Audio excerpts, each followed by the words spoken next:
hell. It's Base Trade TV. Hello, YouTube. Welcome to another Direct Strike cast. This is, gonna require me to turn that off. This is not a replay. We're trying to do this live.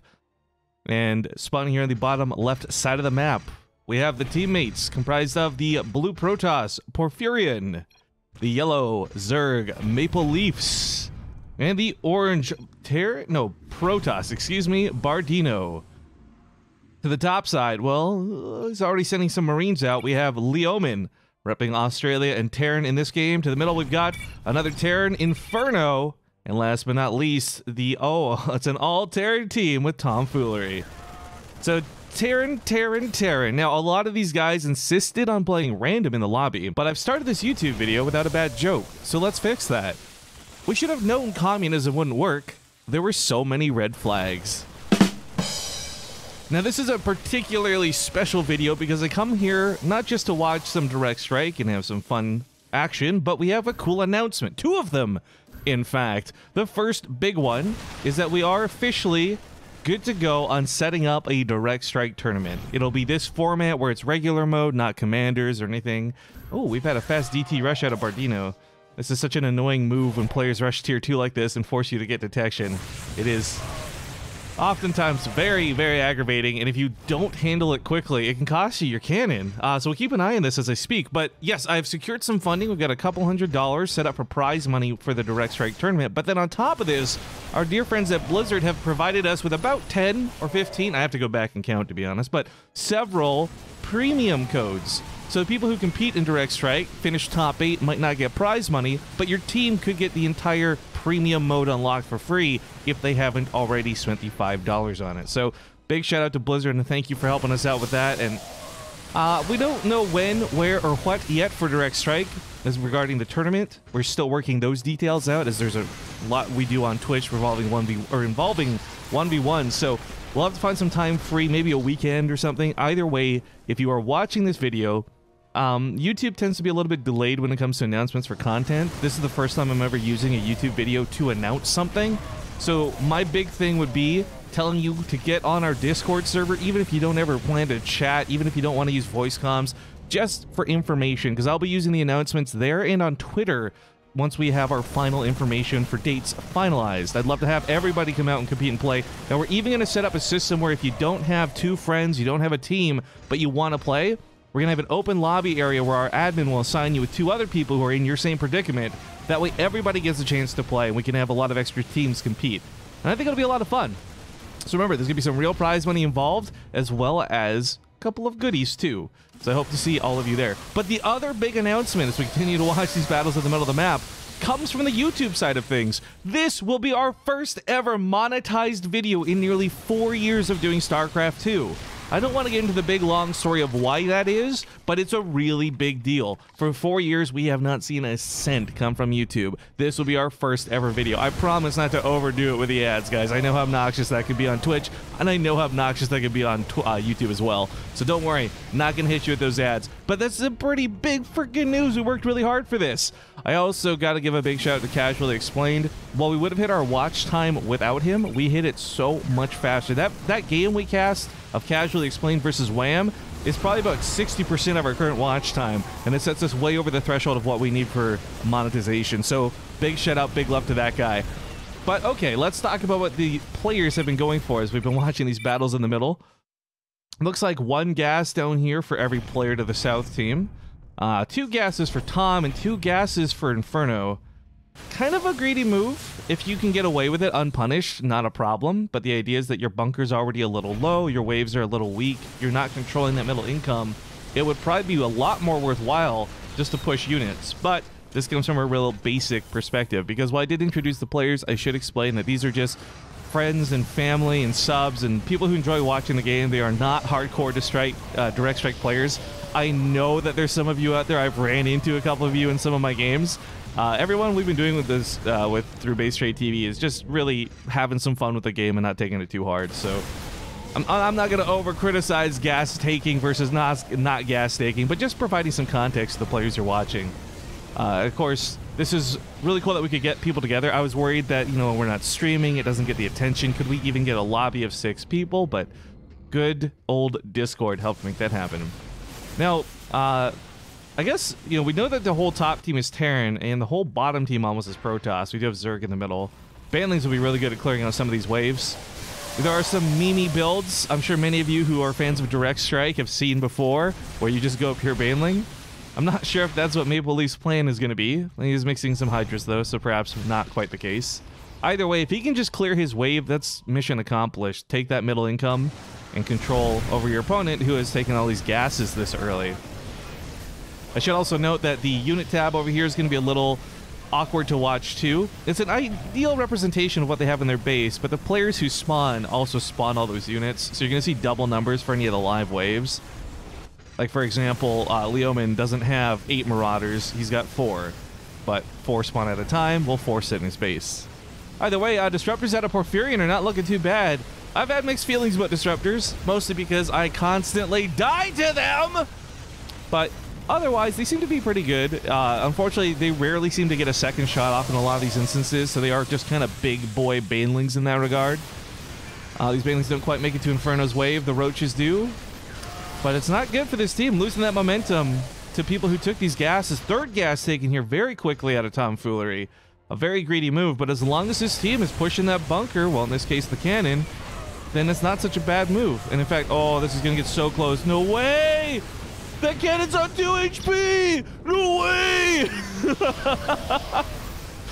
Tom might just be able to push the cannon with the rest of his wave. I don't think the Void Rays will be able to stop the Marauders, so... Well, hang on, Porphyrion gets your Jess maybe in the nick of time. Oh, no! Are you kidding me? Barely doesn't break the shields. They're going to hold on for another wave.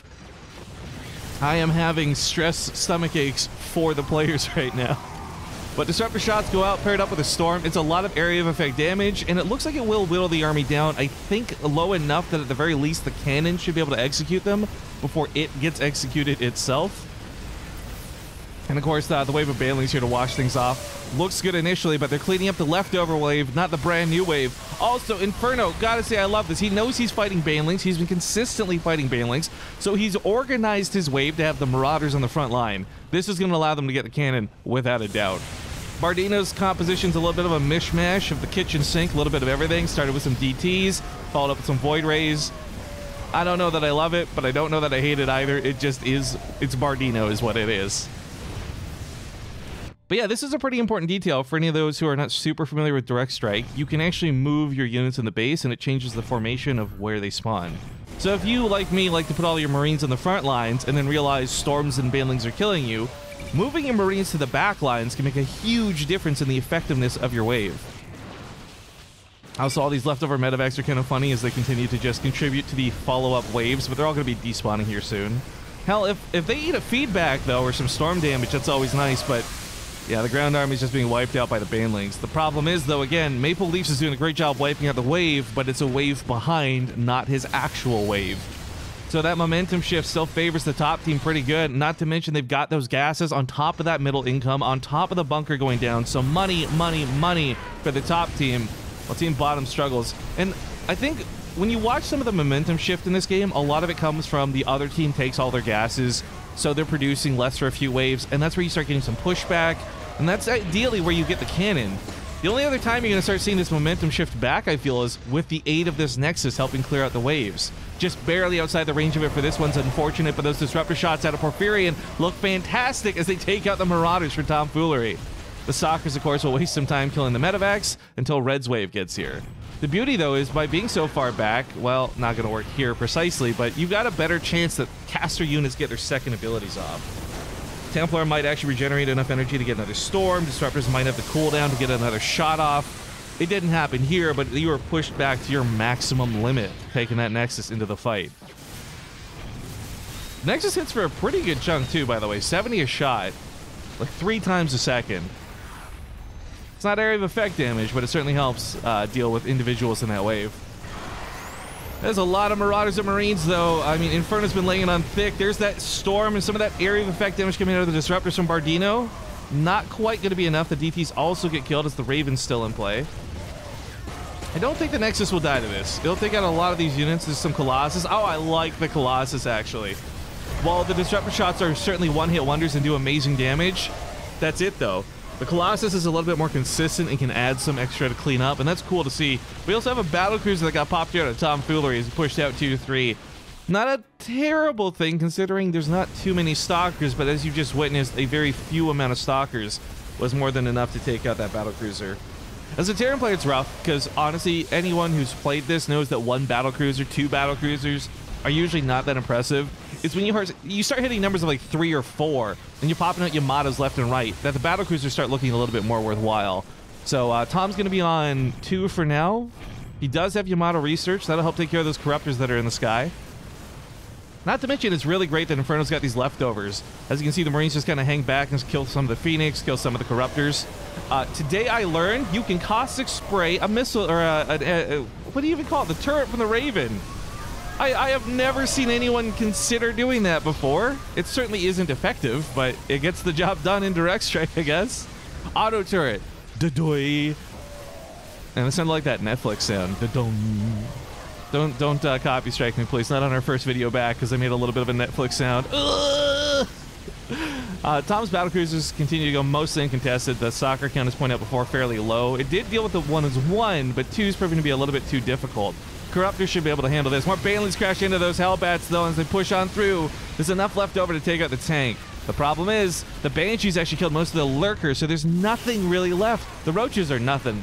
There's nothing to deal with Purple's wave, just leftover Corruptors at this point. Feels bad as that Nexus is pretty exposed. Bardino's wave, love this kid to death, but it's looking a little weak on the side of things too. The problem is he's got a very small amount of units. They are powerful units, mind you. Storms, Archons, Disruptors, these are really great expensive units, but with how few units there are, there's just nothing to contest this Purple wave, much less push it back. I mean, I'm not going to be that guy, but maybe a wave of Zealots. Maybe if they'd taken some more gas earlier on, he would have had more to work with. But either way, we know that the South team has been struggling for money for a long time this game. And, well, I've seen some cool comebacks. This is looking less and less promising. The battlecruisers are becoming more and more difficult to deal with as they get upgrades. So Disruptors are getting picked off. Colossus are going down. Red comes in now with almost nothing left on the ground to contest him. Banelings will... As long as the Banelings are being used on this wave and not Purples, I don't know that there's a way to get that momentum shifted back in their favor. And that Purple wave, too, is such a basic combination of units. No disrespect in saying that either, but it really is. Like, you got your line of Marauders, you get your 2 line of Marines, you get your Raven for detection, and it's just Inferno is playing a very standard way that is not broken by any means. It's just working due to the momentum the other waves are providing it. Which is a big deal when it comes to these tug-of-war battles, as you guys know. But Storms help take care of the Marines. Colossus, not in this wave, but I think on the next one. So maybe holds on against tomfoolery, but I say this with a question mark because ultimately it comes down to the battlecruisers. You can kill everything on the ground. All these Marines can get squashed to bits, and it won't mean jack squat if you can't shoot up. So these Stalkers are going to blink back and do what they can. I like the Zealots in the wave out of Porphyrion, by the way. That helped really just dice through the bio, but... As you guys can see, even with some Vikings here, Tom, it's just, he's going to land them, I guess. This is the autocast. Too much support for the battlecruisers. The Corruptors ideally would be good. They deal bonus damage to Massive. That's what battlecruisers are. They've already used their Blink cooldown, and that's cool. But these same problems are just like they're taking care of situations in their opponent's previous wave, not their current wave. And these solutions, or these problems, are going to require some solutions soon, and that Nexus will actually go down. Still, though, not quite touching it. No shields lost, no health gone. They're doing a pretty good job at holding the line. I got to give them credit where it's due. And Storms are pretty nice. As things stack up, more players are hitting towards Tier 3. We got Maple Leafs hitting Tier 3 down here. Not sure what his game plan is going to be.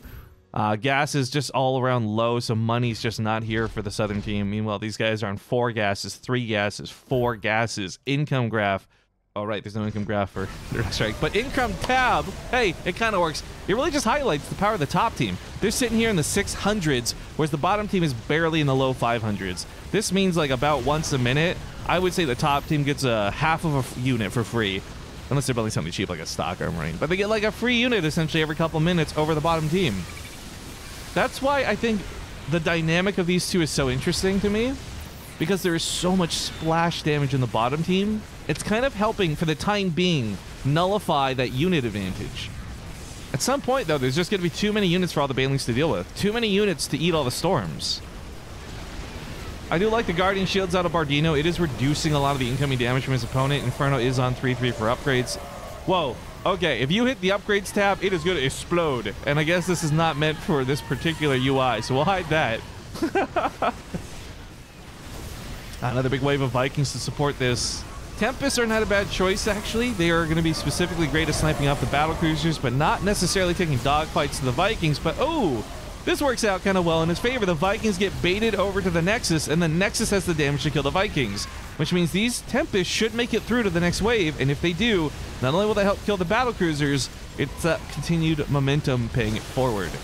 That's only one of the Tempests make it through, but as you guys can see, it's enough to start killing those battlecruisers. Nicely done. Corruptors help clean this up too. A couple of Vipers coming out of Maple Leafs, actually adding some casters. I like this a lot. The Vipers will add Blinding Clouds potentially here to this wave.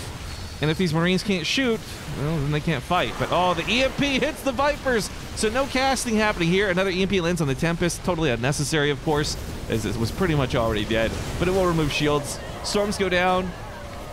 And it looks like Orange will push back once more. I'm like giving Bardino some crap for his wave, but at the end of the day, it's not letting the Nexus die just yet. I say this with an asterisk. As we actually check the timer, it's going to be like another 40 seconds before Yellow Spawn comes out, so Porphyrian's going to have to hold on for a decent amount of time. Keep in mind, Red's coming with a lot of tanks and Marauders, things that'll just chew through his ground here very quickly. The Hellbats are a great touch, too, to help wash off those Zealots. Oh, nice shot on the Disruptor. Kills it before it detonates, so the Hellbats survive. Walks past the battlecruiser, eats a lot of storms, but these units don't care about storms. They've got the health to take the damage, but not against the Banelings. Oh, oof, big oof, feels bad, man. Enough Banelings survived the crash through, even killing about half the tanks. Roach is doing some cleanup. This ended up working out pretty well for Yellow. But again, he is fighting his successors or his previous player's wave, not necessarily zone, so Purple pushes through once more.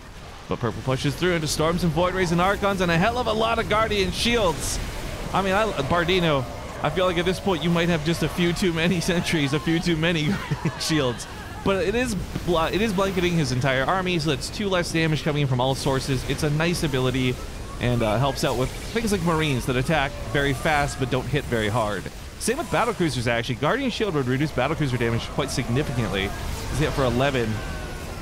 Basically, kind of denying a couple upgrades. The Mothership was a nice touch, but there's so many Vikings that got nuked down. It did help protect the Disruptors, though. And again, if these Disruptors could just survive long enough, they aren't, but if they could survive long enough to get a second shot onto Red's wave, I really believe that we start seeing the shift back. But Banelings, whoa, oh. Sadly, if you don't know that song, you may never know it because it's been deleted. Feels bad, man, but Banelings are breaking through Red's wave pretty nicely. The tanks aren't really getting an opportunity to be left over as the Lurkers are helping execute. Looks like there's a small detection problem. The Raven was held back. So these Lurkers actually, which have been cleaned up very swiftly in every wave, got a lot of damage done on those Marauders, meaning there's more Storms available for the Marines. Oh, and I think Bardino might just be able to get a Disruptor shot off cooldown if he's lucky. He's got a lot of Archons still standing to buffer that wave. It still might be too much. 5 seconds is an eternity right now in this situation. Not to mention the 3 it'll take to actually detonate, so it feels bad the Disruptor was so close to firing again. But I think these guys are making a lot of the right moves. A lot of Tempests here are starting to deal with the battlecruisers much more easily than they've done in the past. Motherships soaking the damage to the Vikings, don't get to charge directly into the Tempest. Another cool Storm here hits this up, soften him up, and looks like these Tempests are starting to get some work done. Problem is there's Marines.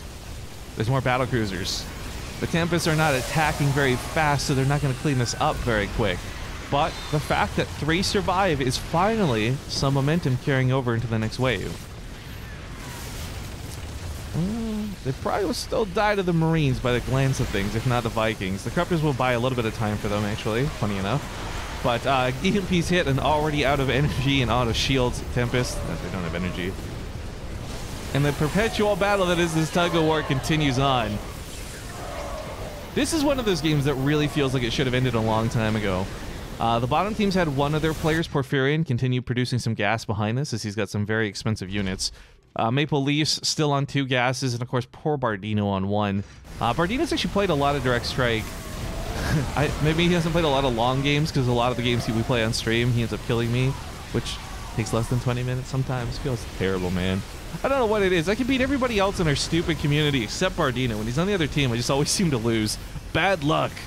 But That's 2 different waves of Marauders mixed in now. Several siege tanks still alive in the back. And the Banelings are not enough to wash through and kill the tanks as they have been in some of the previous waves. They may need a scan for the lurkers, but these tanks have got a lot of damage packed in them. And oh, Leoman is going to get stuck in that awkward siege, re-siege thing. It's not scanning either, which is a problem. So Raven's going to provide the detection necessary. Purple pushes through. We got those tanks that need to be meeting those Archons, but they're so busy sieging and unsieging. And pro tip, guys, if you're a Terran player, sometimes it's worth turning off the autocast when it comes to siege tanks, because they just sit there and derp out and end up doing nothing for like their entire wave because they're constantly just sieging and unsieging. But in this case, these tanks worked out really well. They killed a lot of the Templar. A lot of the Immortals in the backline also went down very quickly. So Pink meets Blue's wave without any leftovers supporting it on the defensive line. Vikings, they got that mothership in 2 volleys. Yikes! They actually land on the ground to help out. They can't decide what they want to do. Once again, autocast. Killing a Terran player feels bad, man. But they're pushing up on that Nexus. Now, it's not going to be dead anytime soon, but this is constantly pushing to the extreme limits of what the bottom team can defend with. Baneling's going to collide into those Marauders. Big gushes of green kill my frames per second. But Leoman's tanks hold strong. And the Corruptors, they can't shoot down. They can kill on the Medivacs. It'll just be reliant upon the Tempest to finish this off. Still, no scans out of Leoman means these Lurkers are actually dealing with the siege tanks. Shouldn't really be the case. Like the Vikings going to push through again. Anti-armor and energy was already used on the Ravens, so there's no support for the wave. Big storms land on top of Purples and Marines. And I gotta take a breather, guys. I'm gonna drink something real quick. This has been like non-stop action for like the last 10 minutes. But Vikings on the ground going to do the best they can to help assist with this. Looking at the unit count for the waves again here briefly. I mean, there's actually a surprisingly low amount of caster units from some of the players, but Purple's on 12 ghosts. I like this if this was him fighting the Zerg wave directly, but it's not, right? Like, Yellow ends up dying, and it's always that wave layered over. So those EMPs have been kind of so-so. Not really hitting a lot of the energy-based units this game, but definitely hitting the shields of the Protoss, which is always supportive. But BCs need nerf. Lel. Yeah, it's not been fun chewing through them. Very, very powerful units. Tomfoolery also ended up going for 3 battle cruisers, but then stopped. I think he started investing a lot into Vikings. We haven't looked in the bases for some time, but as you can see, anti-air is certainly on the mind of these guys. Ooh, we actually have Leoman starting to sell some of his units. Possibly in the favor of Thors.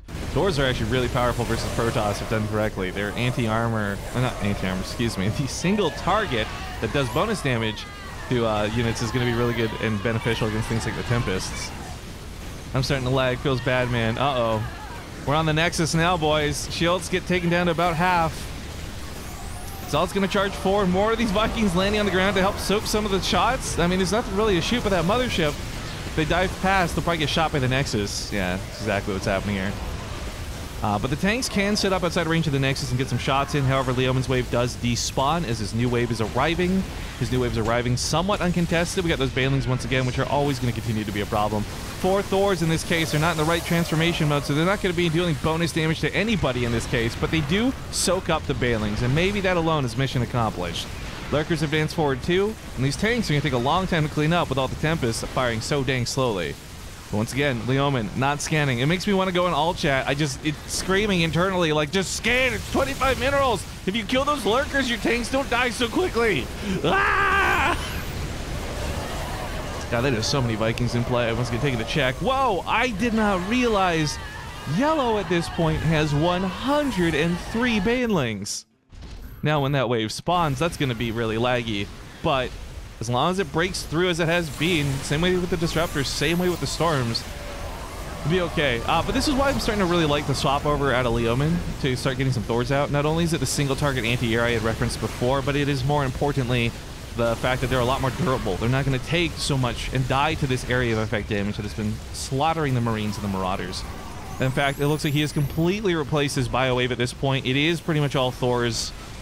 They can eat several Storms. They can eat a lot of Banelings. They will still die to these Banelings. 103 Banelings is still 103 freaking Banelings. And of course, with the Thors dealing the wrong type of damage to the air, it's really just killing the Vipers, and that's about it. So not really proper ground support. But a combination of these guys teaming up, the Raven provides the vision to remove the Lurkers, the Tempests are now gone, and we have a teamwork wave coming up. But Oh, we got carriers out of the southern team. I didn't realize Bardino had gone carriers. I don't know how I feel about this because he's doing carriers into players who are doing really heavy Viking waves. I kind of feel like it's a mistake if I'm going to be brutally honest, but maybe feeling like you just need something on that tier 3 scale to start pushing back. It's not like battlecruisers though. Carriers don't have that longevity because battlecruisers' greatest strength is not their damage really, it's the fact that they teleport back and they survive.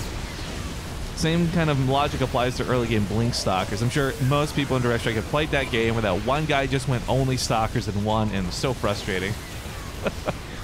And then you do it, of course, and it doesn't work out because the other team makes Marauders and everything feels bad, man. But 206 Banelings are on the map because 103 spawned.